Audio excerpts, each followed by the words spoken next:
Welcome to my channel idea solid. जैसे कि आप लोग जानते हैं, यहाँ पर हम लोग डिस्कस करते हैं सिविल इंजीनियरिंग से related facts and concepts and साथ ही तैयारी करते हैं इंटरव्यू की, जो कि होने वाला है यूकेपीएससी जेई का।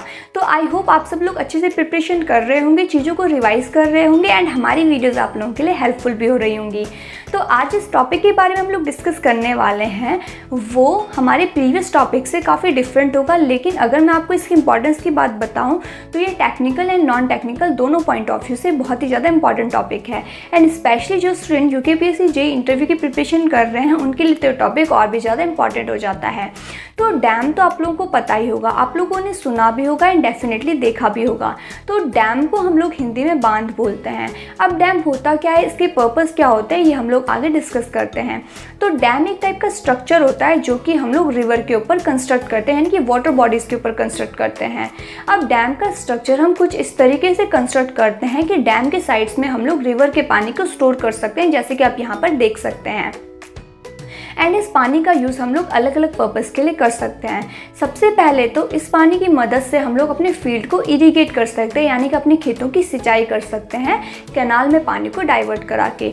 दूसरा, इस पानी का यूज़ हम लोग वाटर सप्लाई के लिए कर सकते हैं आसपास के एरियाज़ में। तीसरा, जो डैम का एरिया होता है वो टूरिस्ट के लिए सेंटर ऑफ अट्रैक्शन होता है, तो हम लोग डैम की मदद से ही वहाँ पर टूरिज्म को बढ़ावा दे सकते हैं। एंड इसी कारण से जो वहाँ के लोकल पीपल है उनके लिए एम्प्लॉयमेंट भी बढ़ेगा। तीसरा, अगर हम लोग डैम का एक सबसे one of the most important purpose है वो है इलेक्ट्रिसिटी जनरेशन, यानी कि बिजली का उत्पादन। एंड हमारे देश में डैम की हेल्प से बहुत ज़्यादा बिजली का जनरेशन होता है। एक और बहुत इंपॉर्टेंट पर्पज़ हो जाता है डैम का, एंड वो होता है फ्लड कंट्रोल, यानी कि बाढ़ के टाइम जो डैम होता है वो एक सेफ्टी टूल की तरह काम करता है।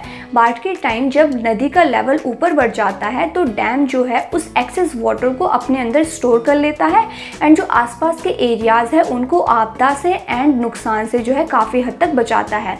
तो हम लोग आसान भाषा में बोल सकते हैं कि तो जो डैम होता है वो सेफ्टी पर्पज़ से भी बहुत ज़्यादा इंपॉर्टेंट होता है। अगर हम लोग डैम के कंस्ट्रक्शन मटेरियल की बात करें तो डैम अलग अलग मटेरियल से मिलकर बना होता है। बहुत सारे डैम कंक्रीट से मिलकर बने होते हैं, बहुत सारे डैम अर्थ यानी कि मिट्टी से मिलकर बने होते हैं एंड बहुत सारे डैम स्टील से भी बने होते हैं। तो जिस मटेरियल से डैम बना होता है उसके बेसिस पर हम उसका नाम रख देते हैं। तो आज जिस डैम के बारे में हम लोग डिस्कस करने वाले हैं वो है टिहरी डैम। एंड आप लोगों को पता है कि इरिगेशन इंजीनियरिंग कितना इंपॉर्टेंट होता है। इसकी इंपॉर्टेंस का अंदाजा आप इससे ही लगा सकते हैं कि आपके ऑब्जेक्टिव एग्जाम में कितना ज़्यादा वेटेज होल्ड किया था इरिगेशन इंजीनियरिंग में। एंड ये बहुत ही ज़्यादा शॉर्टी वाली बात है कि इंटरव्यूज़ में भी इस सब्जेक्ट से बहुत ज़्यादा क्वेश्चन पूछे जाएंगे। एंड अगर हम लोग टिहरी डैम की बात करें तो ये इंटरव्यूज़ के लिए बहुत ज़्यादा इंपॉर्टेंट टॉपिक है, क्योंकि अगर हम लोग टेक्निकल पॉइंट ऑफ व्यू से देखें तो ये इरिगेशन इंजीनियरिंग का पार्ट है, एंड अगर non technical point of view से देखें तो ये उत्तराखंड एंड हमारे इंडिया का काफ़ी मेजर प्रोजेक्ट है। तो इन दोनों की वजह से ही इंटरव्यूज़ में यहाँ से क्वेश्चन पूछे जाने के बहुत ज़्यादा चांसेस हैं। तो सबसे पहले हम लोग डिस्कस करेंगे कि टिहरी डैम बना यानी किस मटेरियल से बना है।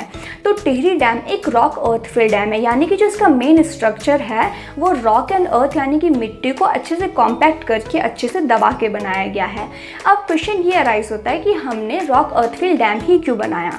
तो अगर हम लोग उत्तराखंड की बात करें तो उत्तराखंड एक अर्थक्वेक प्रोन एरिया है, यानी कि यहाँ पर भूकंप ज़्यादा आते हैं। एंड साइंटिस्ट के अकॉर्डिंग ऐसे एरियाज़ के लिए रॉक अर्थ फिल डैम ही बेस्ट होता है।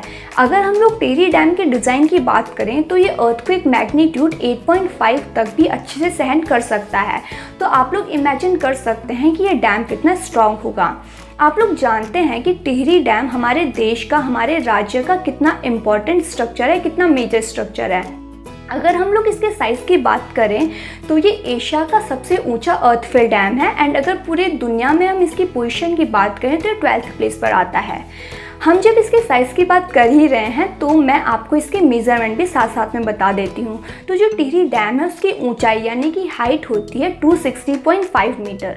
अगर हम इसकी फाउंडेशन विड्थ यानी कि बेस की चौड़ाई की बात करें तो वो 1128 मीटर होती है। अब फाउंडेशन विड्थ यानी कि बेस की चौड़ाई होती क्या है वो आप यहाँ पर देख सकते हैं।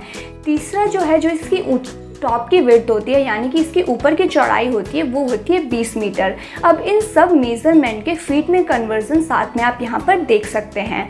तो अभी तक हम लोगों ने काफ़ी कुछ टिहरी डैम के बारे में डिस्कस कर लिया है। अब हम लोग टिहरी डैम के कुछ अंदर की बातें जानेंगे। तो टिहरी डैम जो है भागीरथी नदी पर बना है, जो कि आप सब लोग जानते हैं कि गौमुख ग्लेशियर से निकलती है। एंड जो ये रिवर है वो टिहरी डैम की मेन रिवर है। टिहरी डैम एक और ट्रिब्यूटरी रिवर यानी कि सहायक नदी पर बना है जिसका नाम है भिलंगना, एंड ये खतलिंग ग्लेशियर से निकलती है। ये दोनों ही question interview point of view से बहुत ज़्यादा इंपॉर्टेंट है, क्योंकि नंबर ऑफ टाइम इंटरव्यू में पूछे जा चुके हैं। तो जिस जगह पर भागीरथी एंड भिलंगना नदी का संगम होता है उस जगह को हम लोग गणेश प्रयाग बोलते हैं, एंड ये भी काफ़ी बार इंटरव्यूज़ में पूछा जा चुका है।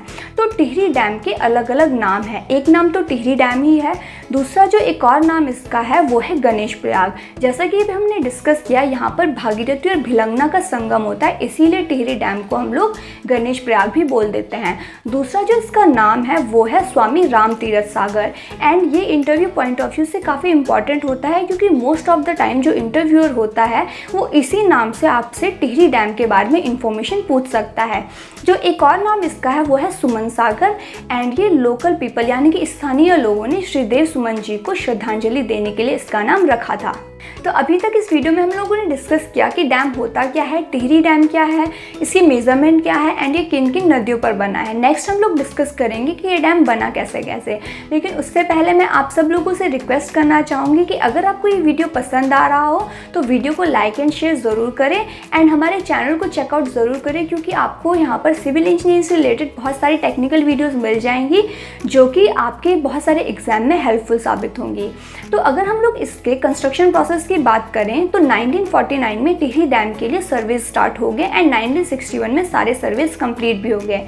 तो सारे सर्विस करने के बाद 1978 में फाइनली जो है टिहरी डैम का कंस्ट्रक्शन शुरू हो गया। लेकिन जितना आसान ये सुनने में लग रहा है कि कंस्ट्रक्शन शुरू हो गया, उतना आसान ये रियल में नहीं था, क्योंकि बहुत सारे स्थानीय लोगों द्वारा, इन्वायरमेंटलिस्ट जिन्हें कि हम लोग पर्यावरणविद बोलते हैं, इन लोगों के द्वारा डैम के कंस्ट्रक्शन के विरोध में काफ़ी प्रदर्शन हुआ।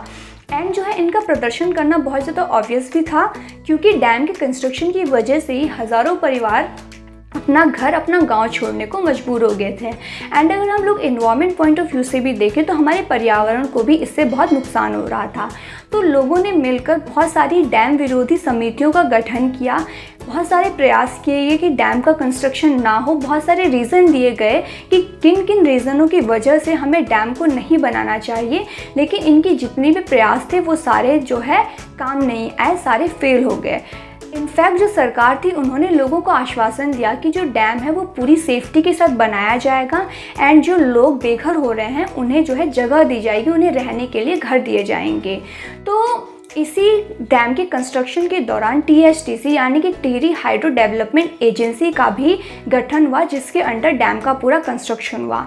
एंड 2006 में फाइनली बहुत सारे उतार चढ़ाव के बाद टिहरी डैम का कंस्ट्रक्शन कंप्लीट हुआ। तो जब डैम का प्रोजेक्ट पास हुआ था तो टिहरी डैम को 600 मेगावाट बिजली के लिए डिज़ाइन किया गया था, लेकिन बाद में इसकी डिज़ाइन कैपेसिटी को 2400 मेगावाट कर दिया गया। तो ऐसा नहीं था कि 2400 मेगावाट बिजली के उत्पादन के लिए डैम को एक साथ कंस्ट्रक्ट किया गया, नहीं, बल्कि इसे नंबर ऑफ स्टेजेस में बनाया गया।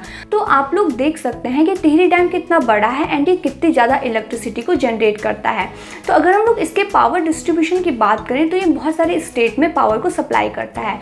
सबसे पहले तो उत्तराखंड इटसेल्फ, दूसरा Delhi, Haryana, Jammu and Kashmir, Rajasthan, Chandigarh and Himachal Pradesh and बहुत सारे और भी स्टेट्स में अपनी बिजली को सप्लाई करता है। तो आज की वीडियो में हमने टिहरी डैम से रिलेटेड जो भी इंपॉर्टेंट क्वेश्चन पूछे जा सकते हैं इंटरव्यूज में वो सब डिस्कस किए, एंड इन जनरल डैम क्या होता है वो भी डिस्कस किया। मैंने पूरी कोशिश करी है कि मैं समराइज वे में आप सब लोगों के साथ वो सारे क्वेश्चन डिस्कस करूँ जो कि इंटरव्यूज़ में टिहरी डैम से रिलेटेड पूछे जाते हैं। अगर आप लोगों को ये वीडियो पसंद आ रही हो तो वीडियो को लाइक एंड शेयर ज़रूर करें। मैं आगे भी आप लोगों के लिए ऐसी वीडियोज़ लेके आऊँगी जहाँ पर हम लोग उत्तराखंड के मेजर प्रोजेक्ट्स को डिस्कस करेंगे, एंड साथ ही मैं टेक्निकल वीडियोस तो आप लोगों के साथ शेयर करती ही रहती हूँ, क्योंकि वो टेक्निकल वीडियोस आप लोगों के लिए सिर्फ इंटरव्यूज़ के लिए नहीं बल्कि अदर एग्जाम्स के लिए भी बहुत ज़्यादा हेल्पफुल साबित होंगी। अगर आपको हमारे चैनल की वीडियोस पसंद आ रही हैं तो चैनल को सब्सक्राइब ज़रूर करें, अपने दोस्तों के साथ शेयर करें, एंड अपनी इंटरव्यूज़ के एंड अदर एग्जाम्स की प्रिपरेशन को अच्छे से करें। Thank you.